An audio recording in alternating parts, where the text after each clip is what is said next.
Hi, good evening, welcome back. Happy Friday, everyone. So, today it's all looking different. I know that.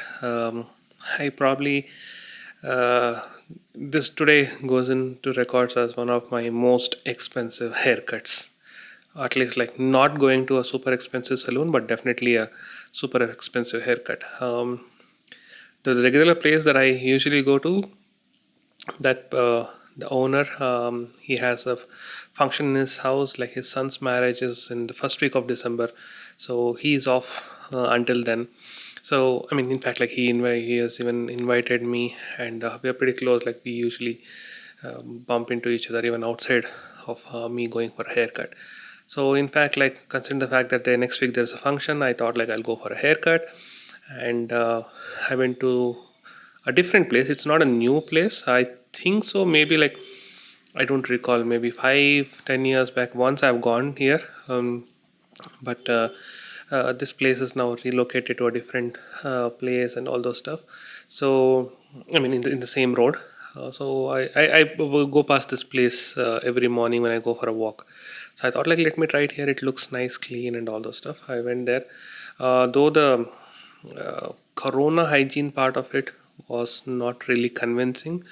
I'm still scared about that. But overall, he did a decent job. The way he cuts hair, like when I say decent job, the way he cuts the hair. So that was good. And I opted for a hair color, and I took his suggestion, went for it, and all the stuff. And eventually, in the end, when I asked him for the money, he actually quoted. When he came up with a price which is quite literally, I would say, three times what I generally pay in my normal with my normal saloon. I was a little bit surprised. Like, I mean, I don't think so. I've ever paid so much for a haircut and a hair color ever. I mean, I know during my wedding time, I had gone to more of like a premium saloon, but I mean, that is a premium salon, and I don't remember even there I paid like so much. I didn't get a haircut done there, but at least I never paid so much even there. I mean, that is, I'm still taking some time. It's been like probably a couple of hours. I'm still digesting the fact that I paid 450 rupees for a haircut.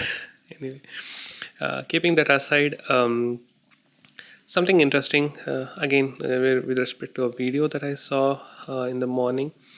This video was about Milind Soman, who is like a former supermodel or model, and now he's more of like a fitness freak. He's one of the India's Ironman winner or whatever you can call it.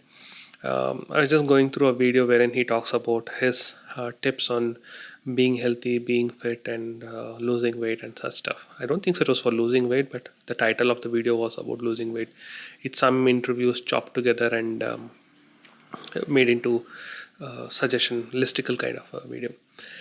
So there he talks about a very important point. He told like being healthy, being losing weight, and all those things is definitely nothing to do with the body.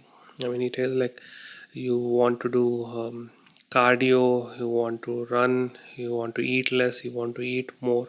What you want to do is definitely nothing to do with the body. It's all to do with the head. It's all to do with your mind. That's exactly what he says.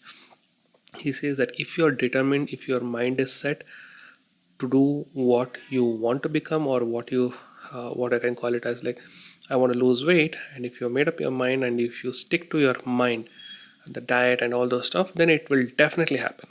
I mean, no doubt about it, it'll definitely happen. It's the same thing. Like it's like the way you say like without a goal you can't score. That's exactly what he kind of like articulated with a reference of mine, and I kind of like totally like wholeheartedly accept that because I've seen that like in the past also, people, myself included, people when we go for a gym, the tendency to stop going it is all in the mind. It's not about you got a body pain or you got a back pain or leg pain after doing some serious work. It's not about that.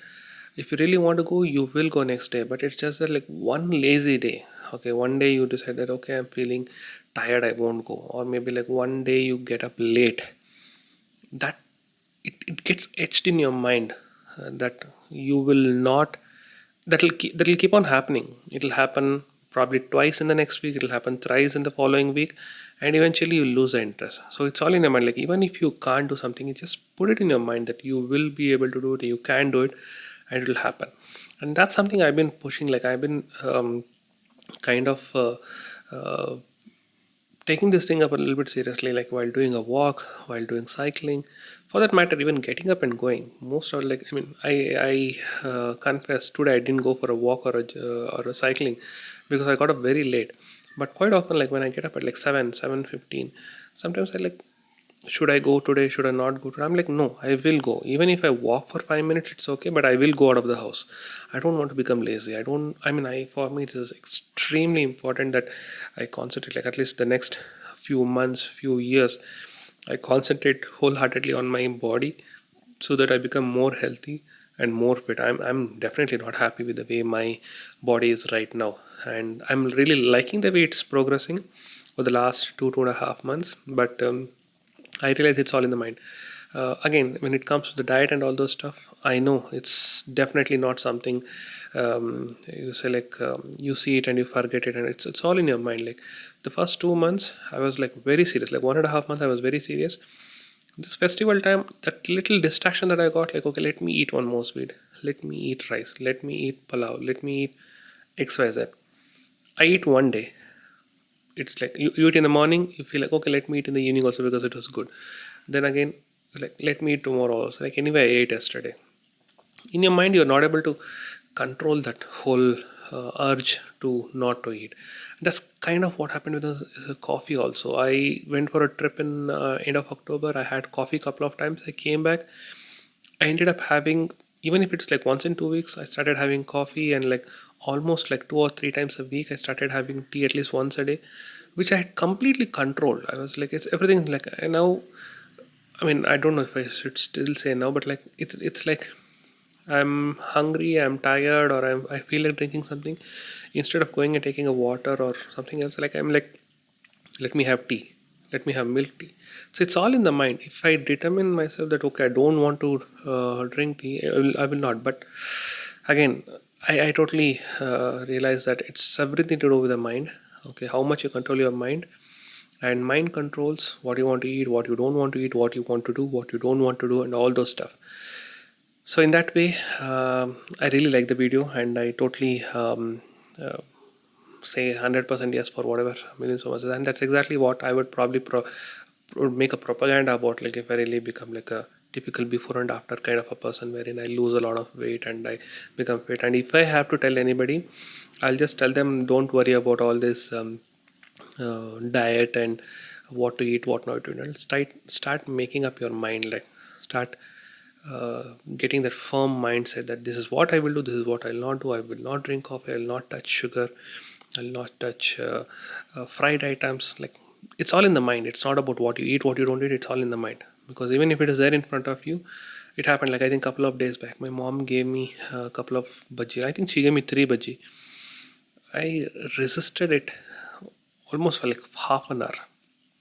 Okay, and I mean, typically, if it was any other day before, like 2 months back, if there was bhaji, like without even telling somebody telling me, I would have picked it up and I would have eaten it. I would have finished it even before my dinner. But here, I just like controlled myself so much, and my mom kept on like, have one, it's okay, just one. But it's all in the mind, and I'm really happy that it happened. So that's something which I want to touch about. I don't know if it's too much of a gan and all, but that's something which I really like that I saw the video and I could relate it to so many things that is happening within my mind about stuff. I really wish this gets kind of cascaded or articulated into the things that we do, even outside our diet and fitness and all those things, the tasks that we do, the projects that we do, the that ideas that we have, and everything. I just want to make sure that I don't lose interest on stuff. I continue to have this interest and stick to it and start doing, start paying more attention and spend more time on doing quality stuff rather than spending time on YouTube and all those stuff. I'm really feeling very, very guilty. I think I need to start doing less of this, which is like I want to spend as less time as possible on Instagram and YouTube. I think I'm spending way too much time. I'm very guilty about it. And again, I'm confessing it here, and I just want to make it accountable so that, like, coming days, coming weeks, and coming months, I want to reduce it drastically. I don't even want to say stop it, but like at least like I want to reduce it drastically so that I get, I mean, if I reduce it, I think I'm pretty sure I'll get at least about another 1 hour extra of sleep in the night. So let me see how it will work out, but definitely I'll keep documenting, and I'll post a video about it. So until Monday, I will take a off for this weekend, and I'll catch you back on Monday with more updates on what happened on the Monday and over the weekend. Definitely Monday I'm off. It's the first day of the function here in my sister's house, so let's catch up again on Monday and see what how it goes. Thank you so much. Take care and bye bye.